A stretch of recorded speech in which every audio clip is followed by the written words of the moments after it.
A mensagem de hoje se refere ao início de tudo.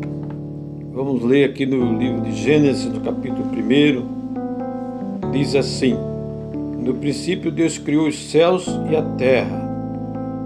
A terra era sem forma e vazia, trevas cobriu a face do abismo, e o Espírito de Deus se movia sobre a face das águas.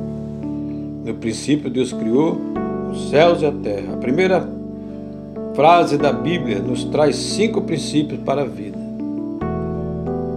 Primeiro, quando? O maior tempo, no princípio Deus foi o início de tudo, antes do nada. Deus é infinito e atemporal. O tempo pertence a Deus, não se pode contar sua eternidade. Então Deus é eterno, Deus é o princípio, Deus é o princípio de tudo, porque Ele já existia antes mesmo de tudo isso existir no mundo. Antes do mundo existir, o Espírito de Deus parava sobre o abismo. Então, o tempo é de Deus. Ele faz as coisas do jeito, da forma que Ele quer e da hora que Ele quer. Nós temos de entender isso. Então, o início de tudo foi o primeiro quando. Agora, depois do número 2 desses princípios, o que? A maior ação criou. As obras de Deus são perfeitas. O Senhor é o arquiteto e autor de tudo que foi criado por suas mãos. Somente com o poder de quê? Da sua palavra, tudo foi formado. Tudo foi formado pela palavra de Deus. Deus não precisou colocar a mão em nada. Ele só dizia, haja. Era uma palavra de comando. Ele fez os céus e terras, mares, tudo que existe na terra, só através do poder da sua palavra. A palavra de Deus no capítulo 1 de Gênesis, versículo 3, diz assim: disse Deus, haja luz e houve luz. Deus viu que a luz era boa e separou a luz das trevas. Deus chamou a luz dia e as trevas chamou noite. Passaram-se a tarde e a manhã. Esse foi o primeiro dia da criação. Primeiro dia da criação, Deus fez tudo isso, fez a luz, haja luz. Não é? Então, Deus é o Criador de tudo. E só pelo poder da sua palavra, Ele criou tudo que existe. Então Ele não pôs a mão até aqui em nada.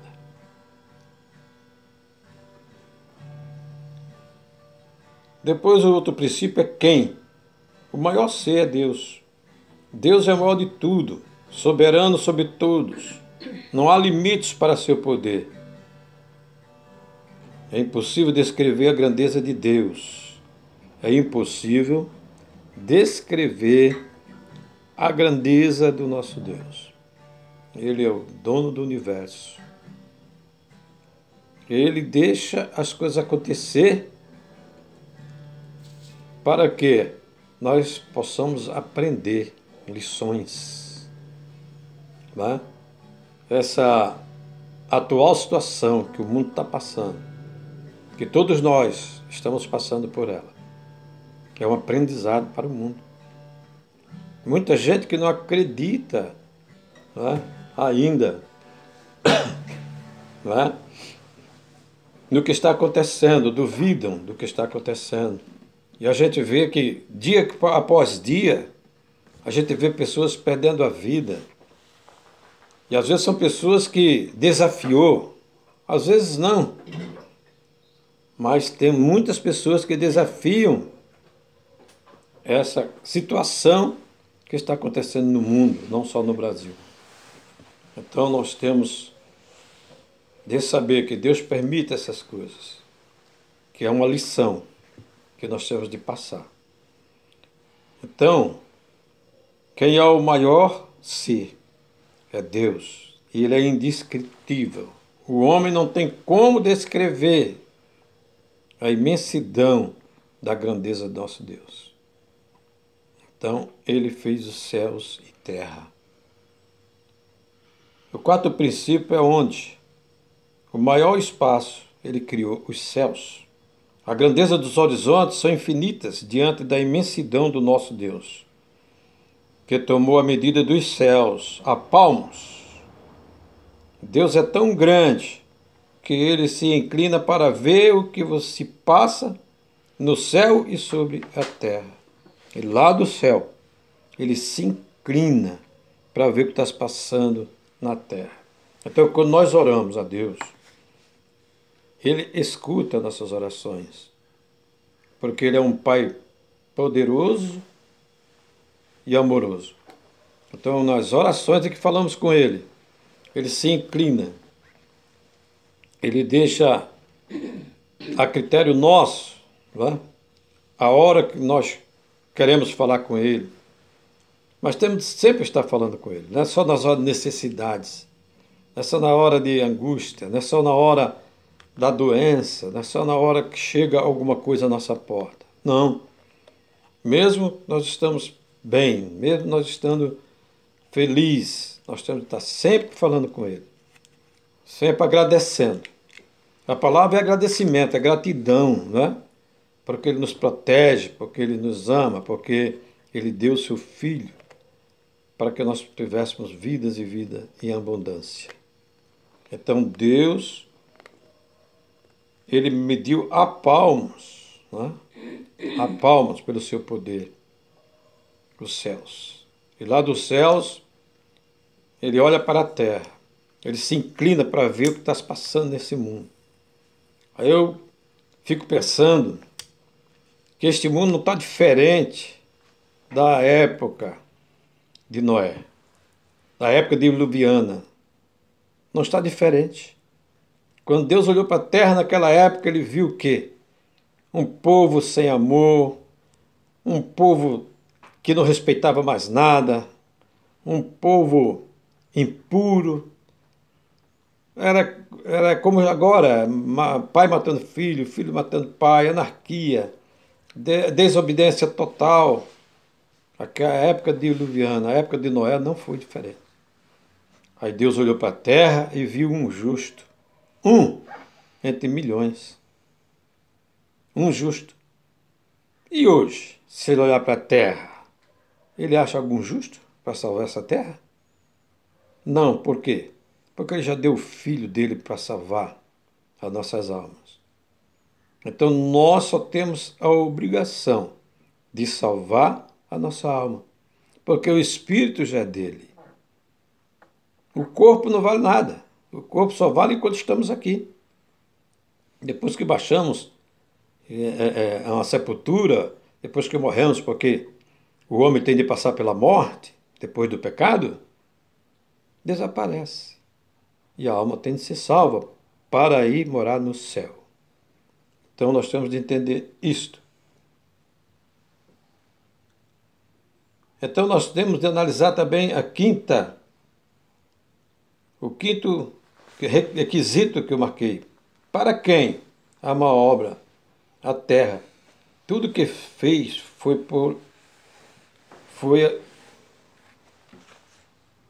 tudo que fez foi por o ser humano. Gênesis 1, 29 e 30 diz assim.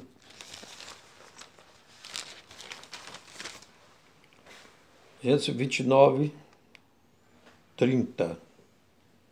Fala assim a palavra de Deus. Disse Deus, eis que lhes dou todas as plantas que nascem em toda a terra e produzem sementes, e todas as árvores que dão frutos com sementes. Elas servirão de alimento para vocês. E dou todos os vegetais como alimento a tudo o que tem em si fôlego de vida, a todos os grandes animais da terra, e todas as aves do céu, e a todas as criaturas que se movem rente ao chão. E assim foi. Então, Deus criou tudo para o ser humano.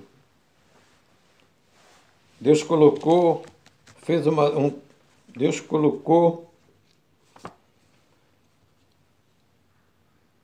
o lugar que Deus colocou foi o maior milagre, que é a vida, e o ser, que é a obra-prima da sua criação, o homem e a mulher.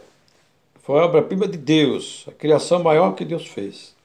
Foi o homem e a mulher.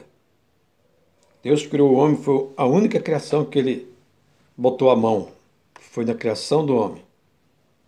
Porque ele pegou o barro, ele amassou o barro e fez o homem. Colocou naquele, vamos dizer assim, um boneco de barro. Ele soprou o fôlego de vida e nasceu o homem. E vendo ele que o homem não estava feliz porque estava só, ele fez o homem adormecer e também da costela do homem ele fez a mulher. Então foi a obra-prima dele. Mas a Bíblia nos narra lá na frente que foi a única invenção dele, que mais tarde ele se arrependeu de ter feito. Por quê? Pela desobediência do homem. Bem na época diluviana, ele estava muito triste com a criação que ele fez, por causa do pecado, pelo homem desobedecer a ordem dele. Hoje nós não passaríamos pela morte, vamos dizer assim, se o homem não tivesse pecado. Tinha só uma árvore, no meio de tantas, no meio de tanta fartura. Só tinha uma árvore que o homem não podia nem tocar, quanto mais comer do fruto. E foi justamente isso que o homem fez. Foi desobedecer a Deus e comer do fruto. Se bem que o homem, às vezes, né, a gente até de brincadeira diz que o culpado foi a mulher, né? Porque o próprio Adão disse para Deus, essa foi a mulher que tu me deu. Porque, na realidade, quem foi tentada pela serpente foi a mulher. Mas o mais fraco foi o homem. Porque a ordem de Deus era diretamente para ele. Ele não falou para a mulher não mexer na árvore nem comer do fruto. Ele falou para o homem. E o homem, como sendo provedor, ele pecou. Ele foi fraco na hora que a serpente enganou a mulher. Então, Deus criou o maior espaço conhecido pela humanidade, que é o planeta Terra. Neste lugar, Deus colocou o maior milagre, que é a vida, e o ser, que é a obra-prima da sua criação, o homem e a mulher. Aí o homem se condenou à morte, porque pecou contra Deus. Pecou. Hoje, nós estamos aqui nessa terra, mas temos um Salvador. Jesus Cristo, ele veio para salvar a humanidade do pecado.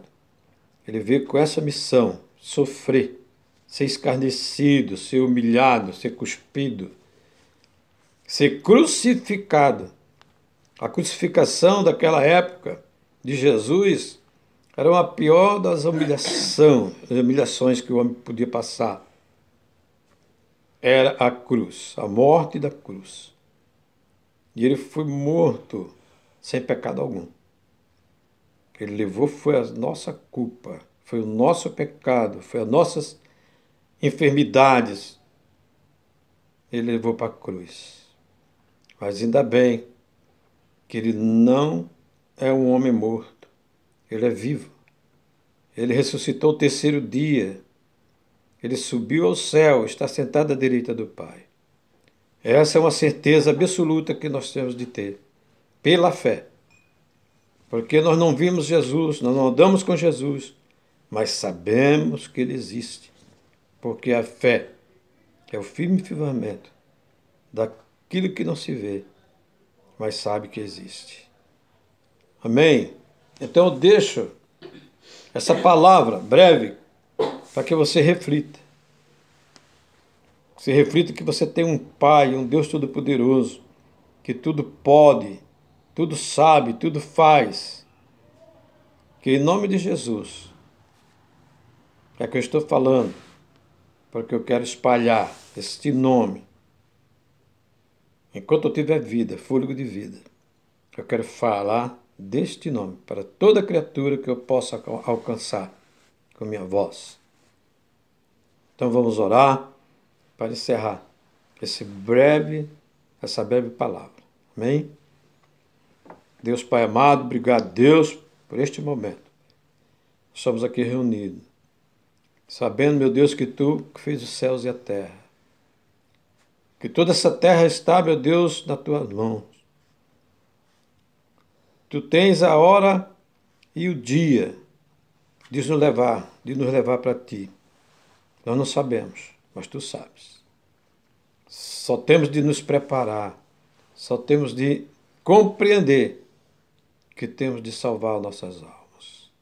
No nome de Jesus, quero te agradecer por mais esta oportunidade. Hoje e sempre. Amém. Amém.